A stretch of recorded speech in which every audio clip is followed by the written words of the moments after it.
Mari sama-sama kita bijak, kita arif dalam mengambil atau mengamalkan hadis dhaif, karena banyak hari ini kita terjebak dengan hadis-hadis, bahkan hadis itu maudhu, hadis itu palsu, tetapi kita mengatakan itu hadis.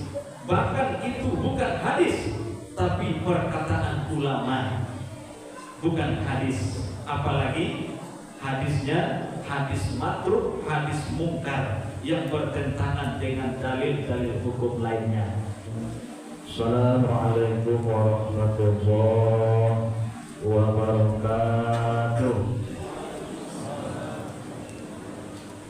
Alhamdulillah, alhamdulillahillazi khassal ulama bil bayan, wassalatu wassalamu ala sayyidil adnan wa ala alihi wa ashabihi zul ilmi wal arfan.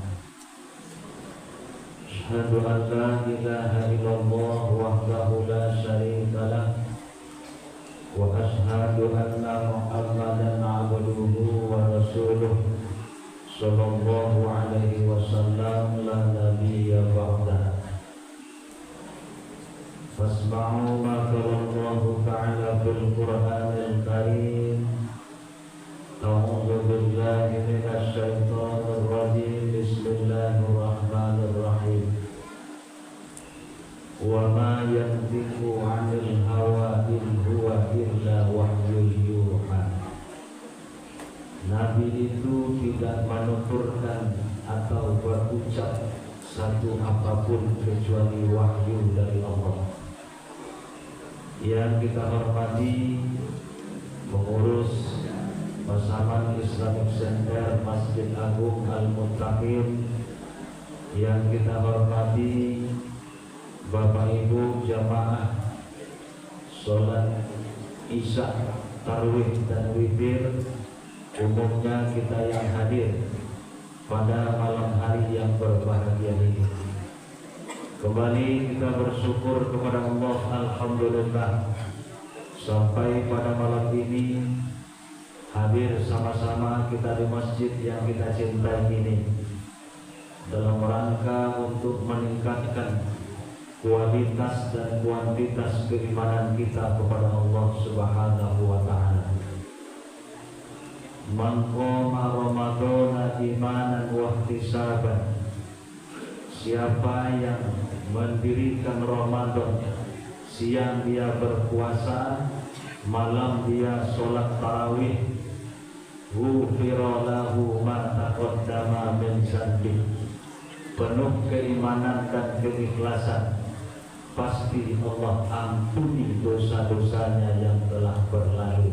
Amin, amin ya rabbal alamin.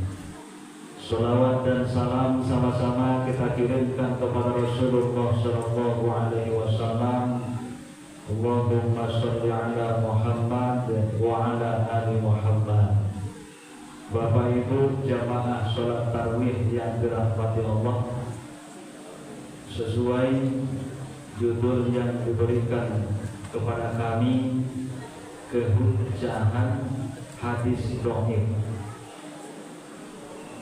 Kehujjahan berasal dari kata hujjah. Hujjah itu hukum. Kehujjahan hadis dhaif berarti kondisi hukum mengamalkan hadis dhaif. Dalam kitab hadis atau ulumul hadis, ilmu mempelajari hadis, oleh para ulama, hadis itu menurut kualitasnya terbagi kepada tiga. Pertama hadis sahih, kedua hadis hasan, dan ketiga hadis dhaif. Hadis sahih itu tidak diragukan lagi, mutawatir, kekuatannya sudah diakui oleh para ahli hadis. Hadis hasan di bawah hadis sahih. Yang jadi persoalan pada tema malam ini, adalah hadis sahih, hadis dhaif.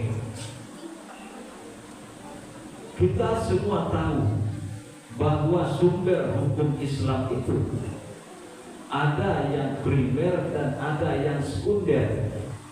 Kalau primer itu sumber hukum yang pokok atau yang paling utama, dan yang sekunder itu pendukung yang utama tadi.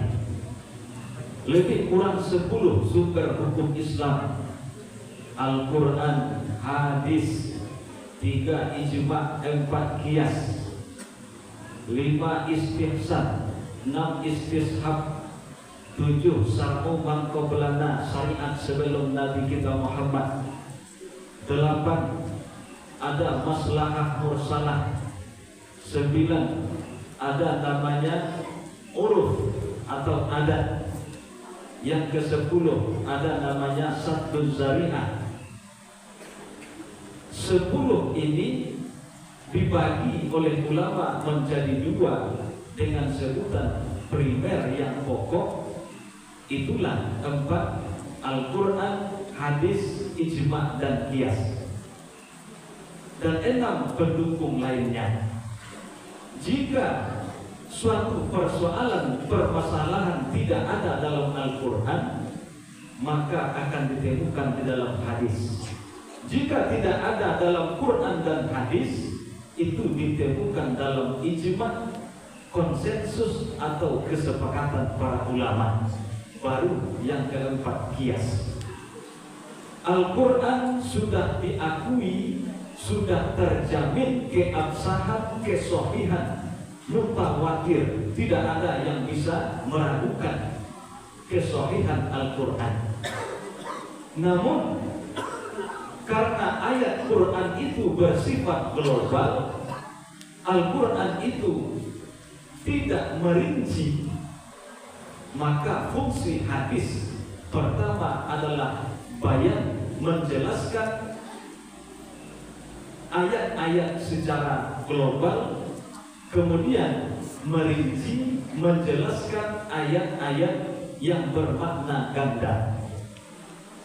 Oleh karena itu, para ulama hadis membuat suatu klasifikasi atau kelompok-kelompok dalam ilmu hadis, sehingga hadis dhaif ini oleh para ulama kapan bisa dipakai dan kapan tidak boleh dipakai. Sepakat jumhur ulama hadis bahwa hadis dhaif itu karena kekuatannya lemah, tidak bisa dijadikan untuk hujjah hukum, maka yang boleh dipakai hadis dhaif itu pertama hanya persoalan ibadah atau fadhailul a'mal. Itu pun juga ada syarat. Pertama, tidak bersangatan dhaif, yang kedua mempunyai dasar, dan yang ketiga tidak diyakini dari hadis Nabi. Makanya Bapak Ibu, fadilah atau keutamaan amal, banyak hadis dhaif yang memotivasi kita. Sehingga ada satu kitab namanya Fadhailul A'mal. Kawan-kawan kita yang dari jamaah tabligh itu setiap pribadi punya kitab itu, punya buku itu. Isinya bagus.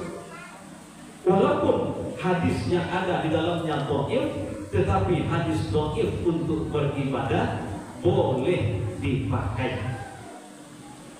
Yang kedua, hadis dhaif itu boleh dipakai untuk sirah, sejarah-sejarah Nabi, umat-umat terdahulu. Boleh sejarah peperangan. Apalagi untuk nasihat. Banyak nasihat-nasihat yang berasal dari hadis dhaif. Semua itu bertujuan untuk maslahat kebaikan. Contoh, untuk ibadah, pendidikan, utlubul ilma walau bisin. tuntutlah ilmu itu sampai ke negeri Cina. Padahal itu hadis dhaif. Tetapi karena tujuan hadis itu memberikan motivasi menuntut ilmu, bukan berarti Cina dipuji, bukan berarti Cina lebih diagungkan, tetapi karena Cina itu mempunyai perkembangan kemajuan ilmu teknologi pengetahuan yang luar biasa. Bahkan para ulama hadis mengatakan itu hadis maudhu, hadis yang sangat dhaif tingkat kelemahannya. Bahkan ada ulama mengatakan itu bukan hadis, hanya ungkapan para ulama. Yang kedua, dalam Fadhailul A'mal, beramal, banyak hadis-hadis dhaif, tetapi itu boleh karena memberikan kepada kebaikan. 1 jam saja duduk dalam majelis ilmu lebih baik daripada puasa sunnah 1 tahun. Itu merupakan hadis dhaif. Tetapi karena hadis dhaif itu bermuatan kepada kebaikan, maka ulama hadis boleh dipakai hadis-hadis dhaif dalam beribadah. Yang kedua, hadis dhaif tidak boleh dipakai dalam persoalan akidah. Tidak boleh. Yang kedua, dalam persoalan tafsir, hadis sahih saja. Yang ketiga, dalam persoalan hukum, menentukan ini halal, ini haram, ada hadis yang kuat yang diakui kesahihannya, kenapa kita mengambil dari yang lemah? Bahkan hadis dhaif itu sebagian ulama mengatakan banyak mengandung muatan hadis maudhu atau hadis palsu. Ada satu kitab Bapak Ibu, judulnya Durratun Nasihin. Itu sangat populer di masyarakat. Ternyata buku kitab itu setelah kita teliti, kurang lebih 50% isinya hadis maudhu, hadis palsu, bahkan mungkar, bertentangan dengan hadis-hadis lain. Tetapi materi dalam kitab itu luar biasa. Banyak para guru-guru kita yang mengambil pembahasan dari kitab tersebut. Padahal isinya setelah kita lacak, kita teliti, banyak hadis itu yang lemah, bahkan palsu. Sekali lagi Bapak Ibu, menggunakan hadis dhaif oleh para ulama boleh dalam ibadah, boleh dalam Fadhailul A'mal, boleh dalam sirah sejarah Rasulullah, peperangan dan nasihat. Tetapi hadis dhaif tidak boleh dipakai 1 dalam persoalan akidah, 2 persoalan hukum. Karena landasan hukum, hadis dhaif tidak bisa dijadikan istinbat hukum untuk menentukan satu hukum atau fatwa karena kekuatannya lemah. Yang ketiga, hadis dhaif tidak boleh dipakai dalam persoalan tafsir ayat Al-Quran. Jika ada yang sahih, yang kuat, kenapa kita mengambil yang lemah? Oleh karena itu, sekali lagi kami sampaikan kepada Bapak Ibu, hukum dalam menggunakan hadis dhaif berbeda pendapat ulama.